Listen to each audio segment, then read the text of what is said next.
زبیدہ نے پھر سوال کیا، حضور جنت کا یہ محل میرے ہاتھ میں فروخت کریں گے؟ جواب ملا، ہاں ضرور فروخت کروں گا۔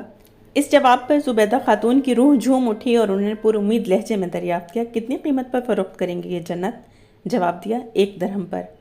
جواب سنتے ہی زبیدہ نے فوراً قیمت پیش کر دی۔ قیمت ادا ہو جانے کے بعد حضرت بہلول دانا نے ایک لکڑی اٹھائی اور ایک گھروندے کے گرد خط کھینچتے ہوئے فرمایا، میں نے جنت کا یہ محل 1 درہم کے عوض زبیدہ خاتون کے ہاتھ بیچ دیا۔ یہ سنتے ہی زبیدہ خاتون اس یقین کی خوشی میں سرشار ہوئیں کہ انہیں تو جیتے جی جنت مل گئی۔ زمین خدمت چوم کر جب وہ اپنی سواری کی طرف واپس لوٹ رہی تھی تو اپنے نصیب پر نازاں تھیں، جیسے دنیا میں اب ان کا کوئی مد مقابل نہیں رہا۔ آج محکتہ عشق کے ایک بادنوش نے اس آفرینش کا سب سے نازک ترین مرحلہ طے کر لیا تھا۔ مرنے کے بعد اپنے انجام وہ خود بیان کر دینے کے قابل ہو گئی تھی۔ اسے معلوم تھا، اسے یقین تھا کہ موت کی آخری ہچکی تک جنت کا استحقاق باقی رہے گا۔ فضا میں شام کی سیاہی پھیل گئی، لیکن وہ فیروز بختی کی اجالے میں شاہی محل واپس ہوئی۔ غالباً رات کا پچھلا پہر تھا۔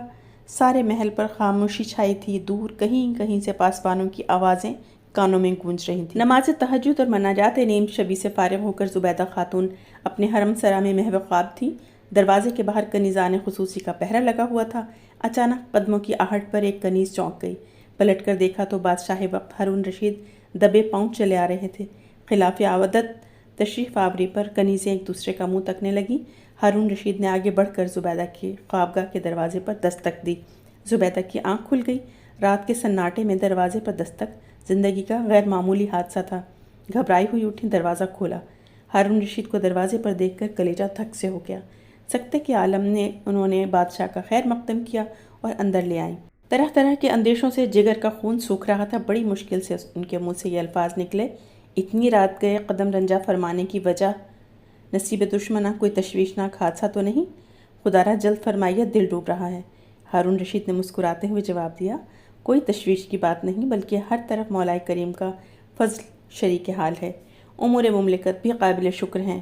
میرے بے وقت آمد کی وجہ کوئی حادثہ نہیں، اطمینان رکھو۔ یہ جواب سن کر زبیدہ کا اضطراب کچھ ہلکا ہوا، لیکن قدم رنجا فرمانے کی وجہ اب تک صیغہ راز تھی۔ پھر دریافت کیا، لیکن اتنی رات کو اچانک امیر المومنین کی تشریف آوری بلا وجہ نہیں ہو سکتی۔ ہارون رشید نے اطمینان کا سانس لیتے ہوئے کہا، تمہارا اضطراب حق بجانب ہے، تم اپنی گھبراہٹ پر قابو پالو تو میں وجہ بتاؤں۔ دراصل ایک خوش آئند واقعہ ہے جس سے تمہاری تشریح کروانے کے لیے آیا ہوں۔ ابھی نماز تہجد سے فارغ ہونے کے بعد ذرا دیر کے لیے آنکھ لگی، اتنے میں عجیب و غریب خواب دیکھا کہ میں ایک نہایت حسین اور دلکش چمن کی سیر کر رہا ہوں۔ پھولوں کی رعنائی، بہاروں کی نکھت اور درختوں کی زیبائی دیکھ کر حیران ہوں۔ ہموار زمین، شفاف آئینے کی طرح دودھ کی نہریں، ہر طرف نرم و نازک ٹہریوں پر بیٹھے ہوئے خوش رنگ پرندوں کے نغمے جادو جگا رہے ہیں۔ درختوں کی ٹھنڈی چھاؤں کا سلسلہ حد نظر سے بھی آگے ہے۔ حیرانی کے عالم میں سیر کرتا ہوا کچھ اور آگے بڑھا تو رنگ و نور میں ڈوبے ہوئے اور اونچے اونچے محلات کی قطاریں شروع ہو گئیں۔ لال و زمرد اور یاقوت و زبرجد کے بنے ہوئے ایوان نگاہوں کو خیرہ کر رہے تھے۔ میں عالم حیرت میں ڈوبا ہوا انہیں دیکھ رہا تھا کہ میرے قریب سے جھلملاتا ہوا نور کا ایک پیکر گزرا، اس کے نشان قدم سے روشنی پھوٹ رہی تھی۔ چہرے کی تابندگی سے گزرگاہوں میں اجالا پھیل رہا تھا۔ میرے دل نے گواہی دی، ہو نہ ہو یہ کوئی فرشتہ ہے۔ آگے بڑھ کر میں نے اس سے دریافت کیا کہ یہ کون سی جگہ ہے۔ بہت تیزی سے وہ یہ کہتے ہوئے گزر گیا، جنت الفردوس۔ جواب سن کر میرا دل خوشی سے اچھلنے لگا۔ اپنے نصیبے پر میں ناز کرتا ہوا جو ہی آگے بڑھا، سامنے بلند قامت دروازے کی پیشانی پر نظر پڑی۔ اس پر بخط سبز لکھا ہوا تھا، زبیدہ خاتون۔ یہ تحریر پڑھ کر میری حیرت کی کوئی انتہا نہ رہی۔ دروازے کے اندر داخل ہوا تو جس عمارت پر بھی نظر پڑی، زبیدہ خاتون کا سرنامہ جھلک رہا تھا۔ دیر تک کھڑا سوچتا رہا کہ زبیدہ خاتون تو میری محبوب ملکہ کا نام ہے، ہو سکتا ہے کہیں آس ہی پاس کہیں میرا نام بھی کندہ ہو۔ اسی شوق میں میلوں تک دور نکل گیا، لیکن ہر جگہ زبیدہ خاتون کا نام نظر آیا۔ خواب سے بیدار ہونے کے بعد تعبیر کی تجسس نے مجھے اتنی بھی مہلت نہ دی کہ میں صبح کا انتظار کرتا۔ زبیدہ خاتون سے مراد اگر تمہاری ذات ہے تو یقیناً تم قابل رشک ہو۔ خلاف مصلحت نہ ہو تو اپنی زندگی کا وہ راز بتا دو جس نے جیتے جی تمہارا نام باغ فردوس تک پہنچا دیا ہے۔ زبیدہ خاتون کا چہرہ خوشی سے کھل رہا تھا۔ اس نے نظر نیچی کیے ہوئے جواب دیا، مجھے اپنے نامہ زندگی کا کوئی ایسا عمل یاد نہیں آ رہا جسے خدا کی اس عظیم الشان نعمت کا اجر قرار دوں۔ البتہ آج شام کو اچانک اپنے وقت کے مشہور مجذوب حضرت بہلول دانا رحمۃ اللہ علیہ کی زیارت نصیب ہوئی۔ وہ ایک ویرانے میں اینٹ اور پتھر کے ٹکڑے جمع کر کے گھروندے بنا رہے تھے۔ کچھ دیر انہیں مٹی سے کھیلتے ہوئے دیکھتی رہی، پھر ان سے دریافت کیا کہ اے بہلول، یہ آپ کیا بنا رہے ہیں؟ جواب دیا، جنت کا محل۔ پھر پوچھا، بیچیے گا؟ جواب دیا، ضرور بیچوں گا۔ اس کے بعد میں نے 1 درہم ان کی منہ مانگی رقم ادا کی۔ انہوں نے ایک گھروندے کے گرد خط کھینچتے ہوئے کہا، یہ جنت کا محل میں نے زبیدہ خاتون کے ہاتھ بیچ دیا۔ ہارون رشید یہ سن کر بھڑک اٹھے اور جوش عقیدت میں بول اٹھے، یقیناً یہ انہی کی زبان کی برکت ہے۔ اللہ تعالیٰ اپنے محبوب بندوں کی بات کبھی رائگاں نہیں کرتا۔ روئے زمین پر یہ مقدس ہستیاں خدا کی شان رحمت کا ہی تو پرتو ہیں۔ ان کی پیشانی کی موجوں میں صفات حق کا عکس نظر آتا ہے۔ یہ کہتے کہتے ہارون رشید کا لہجہ بدل گیا، آواز بھرا گئی، گزارش و التجا کے انداز میں کہا، تمہیں زحمت نہ ہو تو ایک دن مجھے ان کی سرکار میں لے چلو۔ نصیبے کی کامرانی نے ساتھ دیا تو ہو سکتا ہے میں بھی جیتے جی جنت کا حقدار بن جاؤں۔ زبیدہ نے پرتپاک انداز میں جواب دیا، ضرور چلیے۔ جنت میں آپ کی رفاقت کا اعزاز حاصل کر کے میرے دل کی خوشی کی کوئی انتہا نہیں رہے گی۔ صبح کا سہانا وقت تھا۔ رات ہی محل میں یہ خبر گرم تھی کہ بادشاہ ملکہ کے ہمراہ سیر و سیاحت کے لیے تشریف لے جائیں گے۔ طلوع آفتاب سے پہلے پہلے دونوں اپنے مقدس سفر پر روانہ ہو گئے۔ حضرت بہلول دانا رحمۃ اللہ علیہ کی تلاش کوئی آسان بات نہ تھی۔ ان کا مل جانا حسن اتفاق کا کرشمہ کہا جا سکتا تھا۔ سارا دن ویرانوں و صحراؤں میں پھرتے رہے لیکن کہیں ان کا سراغ نہ ملا۔ تھکے ماندے شام کو محل واپس لوٹ آئے، پھر 1-2 روز کے وقفے کے بعد ان کی تلاش میں نکلے، لیکن دن بھر کی دوڑ دھوپ کے بعد ناکام واپس لوٹ آئے۔ اس طرح لگاتار کئی دن کی ناکامی کے بعد ایک دن پہاڑ کے دامن میں حضرت دانا مل گئے۔ آج بھی ان کا وہی عالم تھا، آنکھیں چڑھی ہوئی اور دونوں جہاں سے بے نیاز پتھر کے ٹکڑے جمع کر کے گھروندے بنانے میں منہمک تھے۔ زبیدہ خاتون نے دور سے اشارہ کیا۔ نظر پڑتے ہی ہارون رشید پر لرزہ طاری ہوا۔ قدم اٹھانا مشکل تھا، آگے بڑھنے کی ہمت جواب دے گئی۔ زبیدہ خاتون نے تسلی دیتے ہوئے کہا، ذرا بھی مت گھبرائیے، سلام کیجیے اور جا کر وہاں پر کھڑے ہو جائیے۔ سلام کی آواز سن کر آپ کی طرف منتقل ہو جائیں گے۔ اس کے بعد آپ ان سے دریافت کرنا کیا کہہ رہے ہیں اور وہ کیا کر رہے ہیں۔ وہ جواب میں جنت کا محل ضرور کہیں گے۔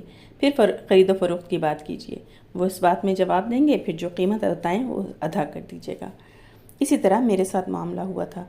لرزتے کانپتے قدموں سے ہارون رشید آگے بڑھے اور ان کے سامنے جا کر کھڑے ہو گئے۔ تھوڑی دیر کے بعد ہارون رشید نے نہایت ادب سے سلام عرض کیا۔ جواب ملا، وعلیکم السلام۔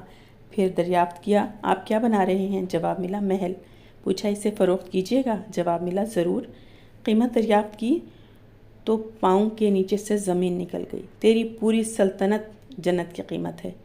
دیر تک سکتے کا عالم طاری رہا۔ کچھ وقفے کے بعد عرض کیا، حضور، ابھی چند ہی دنوں کی تو بات ہے کہ حضور کی کنیز زبیدہ خاتون بارگاہ میں حاضر ہوئی تھی۔ آپ نے 1 درہم پر ان کے ہاتھ جنت فروخت کی۔